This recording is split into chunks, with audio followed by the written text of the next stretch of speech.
Everyone told him to walk away. "Let nature take its course," they said. "You can't raise a wild predator. One day she'll turn on you." But where others saw a threat, Akira saw a life worth saving. And he couldn't leave her to die.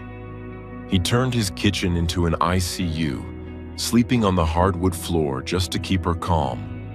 For months, he fought to keep her alive. And as she grew stronger, he carefully reintroduced her to the forest, guiding her toward independence, teaching her what was safe, and eventually letting her return fully to the wild. But the story didn't end there.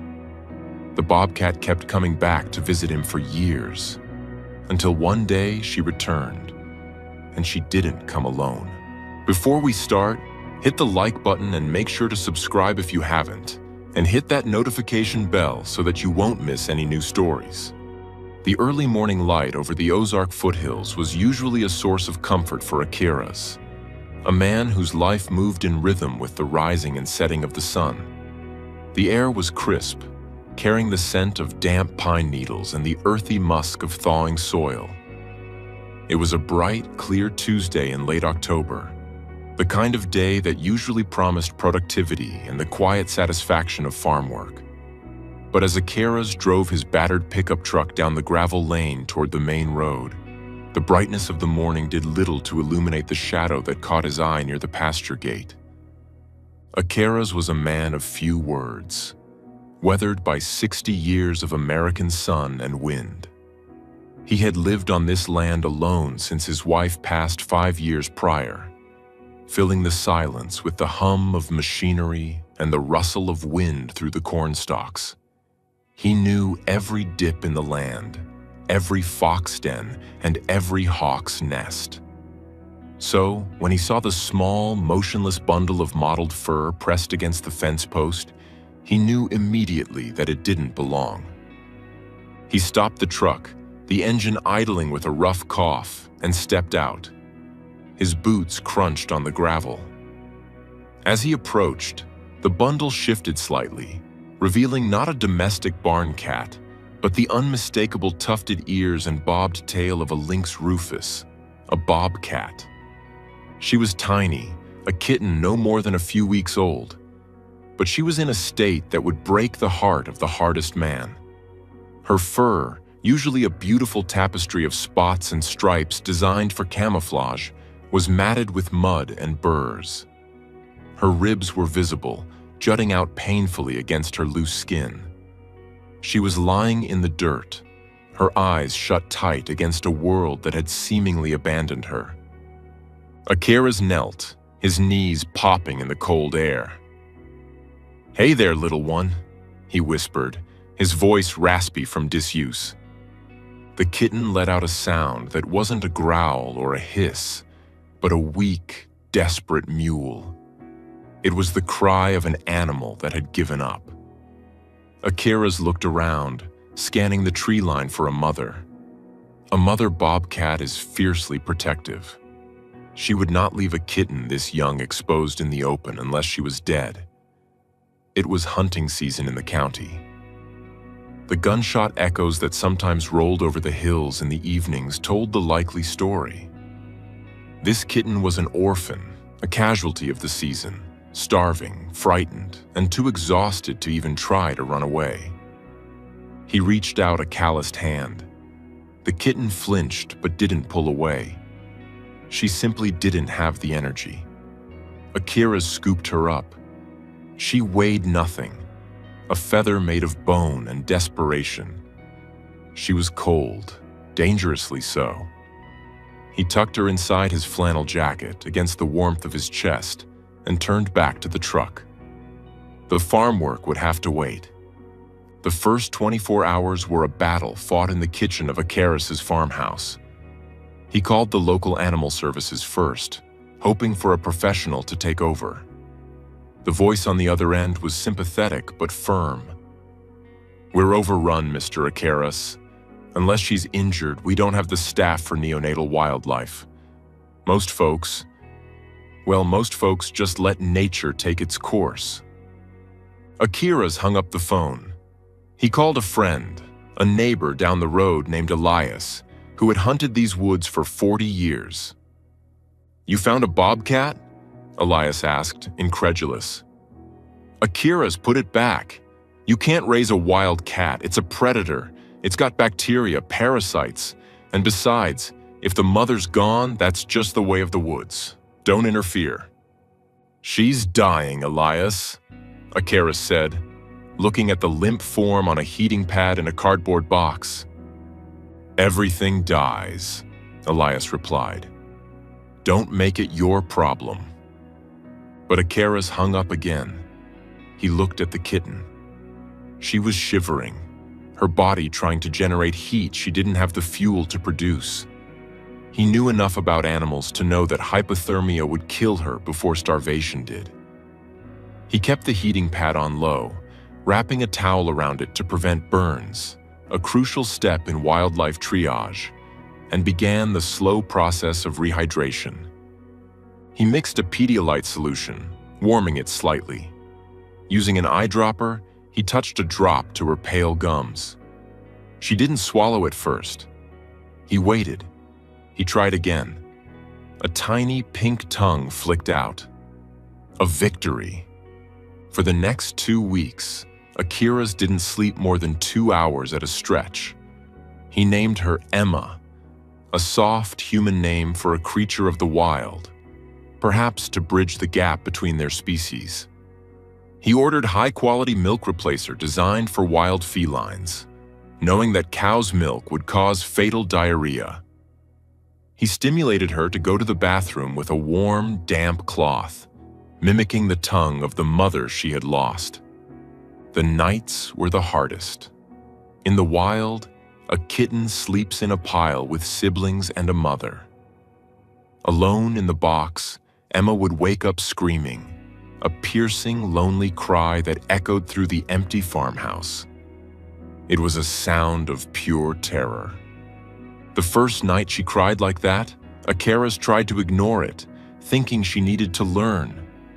But the sound tore at something deep inside him, touching the same loneliness he had felt since his wife died. He grabbed his pillow and a blanket and lay down on the hardwood floor of the kitchen, right next to the box. He rested his hand inside, letting his fingers brush her fur. Emma stopped crying. She crawled over the towel, found his hand, and curled her small body around his thumb. She began to purr, a rough, erratic engine noise.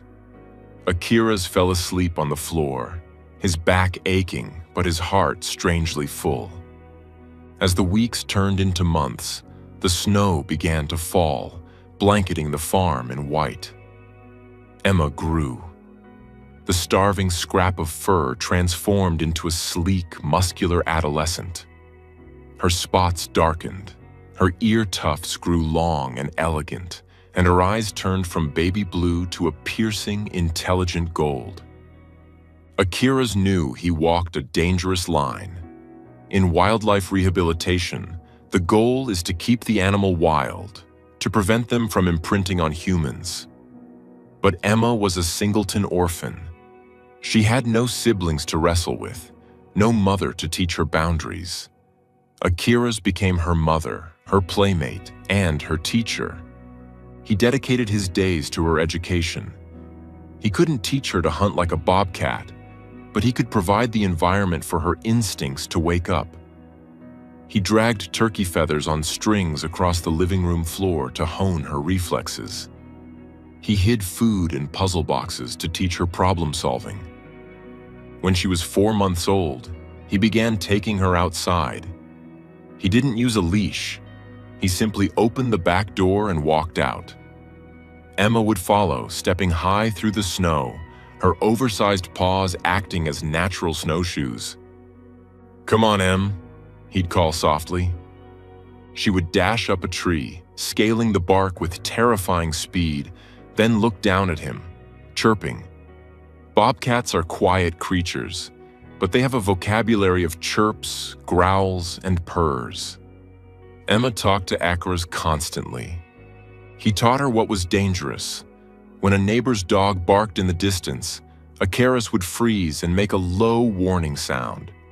Emma learned to associate that sound with danger, crouching low and freezing until he gave the signal that it was safe. He was teaching her the language of the woods, translated through a human dialect.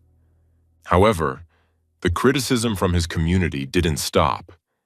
He met Elias at the local feed store one morning in February.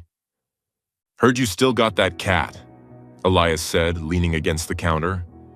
"You're playing with fire, Akira's. One day she's gonna turn. She's a killer. It's in her blood." "She's got a name, Elias," Akira said quietly, loading bags of grain onto a cart. "And she's smarter than half the people in this town." "It ain't about smarts," Elias spat. "It's about nature. You can't tame the wild." "I'm not taming her," Akaris replied, looking his friend in the eye. "I'm saving her." Spring arrived with a violent beauty, storms washing away the snow and leaving the world green and vibrant. Emma was now nearly full-grown, a magnificent specimen of American wildlife. She was roughly 20 pounds of muscle and instinct. She had begun to hunt on her own during their walks, catching field mice and voles. Akira's knew the time was coming. The soft release is the hardest part of rehabilitation. It requires the human heart to break so the animal's spirit can fly. He started leaving the back door open at night. At first, Emma wouldn't go. She would sit on the porch, watching the darkness, then trot back inside to sleep at the foot of Akiris's bed. But the call of the wild is a song that cannot be ignored forever. One night in May, she didn't come back inside. Akira sat in his kitchen chair, staring at the open door. The crickets sang and the owls hooted, but the house felt empty in a way it hadn't since the funeral. He felt a profound sense of failure mixed with pride. Had he taught her enough? Would she know to avoid the road? Would she know to run from men with guns? He didn't sleep that night. He busied himself the next day fixing fences, his eyes constantly scanning the tree line. 2 days passed, then 3. On the 4th evening, as the sun was setting, painting the sky in hues of violet and bruised orange, Akira sat on his porch, a cup of cold coffee in his hand. He heard a rustle in the tall grass near the barn. Out stepped Emma. She looked different, wilder. Her fur was groomed, her movements fluid and cautious. She stopped 10 yards away and looked at him. Akira's didn't move. He didn't call out. He let her decide.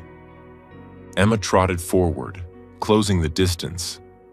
She walked right up the steps, rubbed her cheek against his boot, a marking behavior claiming him as hers, and let out a sharp, familiar chirp. Akira's let out a breath he felt he'd been holding for 4 days. "Hello, girl," he whispered. She didn't stay the night. She accepted a bowl of water, accepted a brief scratch behind the ears, and then turned and melted back into the shadows of the forest. But she had returned. The bond had held. This became their routine. Emma was a wild bobcat now. She hunted her own food, she established her own territory which overlapped with the farm, and she lived by the laws of the forest. But every day, usually at dusk, she would visit. Sometimes she would sit on the fence post while Akiris worked in the garden. Sometimes she would bring him gifts, a dead mouse or a rabbit, leaving them on the porch as a contribution to the pack. Akiris would thank her solemnly and dispose of them later. It was a partnership, a mutual acknowledgement of family. However, the turning of the leaves brought dread to Akiris's heart. November was approaching. Deer season, predator calling season. The woods around the farm would soon be filled with orange vests and rifles. Akiras lay awake at night, terrified. Emma was smart, but she trusted him. Would she trust the wrong human? Would she see a silhouette in a tree stand and think it was her father figure?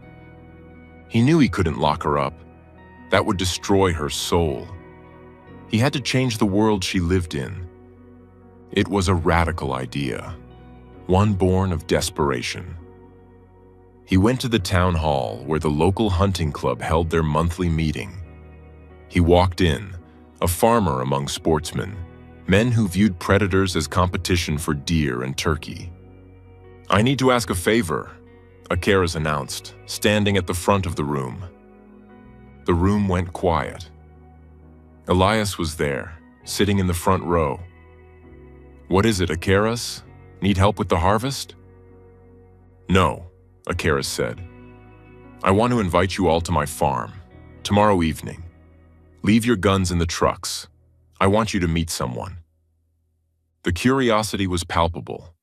The next evening, 5 trucks pulled up Akiras' driveway. 6 men, including Elias, stepped out. They were rugged men, respectful of nature but practical about its harshness. "This better be good," Elias grumbled, zipping up his jacket against the chill. "Sit on the porch," Akiras instructed. "Be quiet, no sudden movements." The men sat. Akiras brought out a pot of coffee, but nobody drank. They waited. The sun dipped below the horizon, and the twilight settled in. Then she appeared. Emma emerged from the tall grass like a ghost. She froze when she saw the group of strangers. Her ears swiveled, radar dishes catching the sound of their breathing. Her tail twitched. The men held their breath. In the wild, a bobcat is a phantom. You might see a flash of tan, and then it's gone. To see one standing 20 feet away, calm and regal, was unheard of. Akiras simply held out his hand. "It's okay, Em." To the astonishment of the hunters, the wildcat didn't flee. She assessed the threat, looked at Akiras, and apparently decided that if he allowed these men here, they were safe. She walked up to the porch steps. She didn't let the strangers touch her, but she walked past them, weaving through the legs of Akiras' chair, purring so loudly it could be heard across the yard. She sat on the top step, looking out over her territory, flanked by the very men who might have shot her. "My God," Elias whispered, his voice trembling. She's beautiful." "She's 3 years old," Akiras said softly. "Her mother was shot by poachers. I raised her from 12 ounces." He looked at the men. "She trusts me. And because she trusts me, she's sitting here with you. She's not a trophy. She's not a pest. She's a neighbor." Emma stayed for 10 minutes, a lifetime in the wild, before drifting back into the night. The silence on the porch was heavy, but it wasn't awkward. It was the silence of reverence. "I didn't know," one of the younger hunters said, wiping his eye. "I mean, you see them in the scope and they're just targets. But up close..." "She's off limits," Elias announced, his voice gruff but firm. He looked around at the other men. "Word goes out tonight. Akiras' land and the woods bordering it. No cats. We don't shoot cats in this valley anymore. Not this one. Not any of them." The men nodded. It was a pact, sealed not with ink, but with the shared witness of something wild and miraculous. Years passed. The story of the farmer and the bobcat became a local legend, a quiet myth passed around the feed store and the diner. Akiras grew older, his movements slower, his hair whiter. But the visits never stopped. One evening in late spring, the air thick with the scent of blooming honeysuckle. Emma arrived later than usual. Akira's was sitting in his rocking chair, a blanket over his knees. She didn't come alone. She stopped at the bottom of the stairs and let out a specific low churgle, a sound Akira's hadn't heard since she was a kitten. From the shadows of the azalea bush, two tiny heads popped up. Kittens. They were miniature replicas of her, wide-eyed and stumbling. Emma looked up at Akira's, her golden eyes filled with a profound, intelligent calmness. She nudged the kittens forward. She was introducing them. Akira's felt tears stream down his weathered cheeks, hot and cleansing. He had worried about her legacy. He had worried that by saving her, he had somehow broken the line of nature. But he hadn't. He had restored it. She was thriving. She was a mother. The cycle that had been broken by violence on that cold October morning years ago had been mended by patience and love. Emma allowed the kittens to sniff the bottom step, to smell the scent of the man who had been their mother's savior. Then, with a soft grunt, she called them back. She looked at Akira's one last time, a long, lingering gaze that carried a weight of gratitude no human language could articulate. As she led her family back into the safety of the dark, Akira sat back in his chair, the warmth of the moment chasing away the chill of the evening. He realized then that he hadn't just saved a bobcat. He looked out at the dark woods, which no longer felt empty or threatening, but full of life and connection. The loneliness that had plagued him for years had vanished, replaced by a deep, abiding peace. He had stepped across the divide between man and nature, extending a hand not to take, but to give. And in return, the wild had reached back, healing him in ways he never expected. The criticism, the sleepless nights, the fear, it was all worth it. Compassion, he realized, was the only force powerful enough to bridge the gap between species. It was the universal language, understood by the heart of a man and the soul of a bobcat alike. And as the moon rose high and bright over the American wilderness, Akira's closed his eyes and smiled, knowing that out there in the wild dark, his family was safe.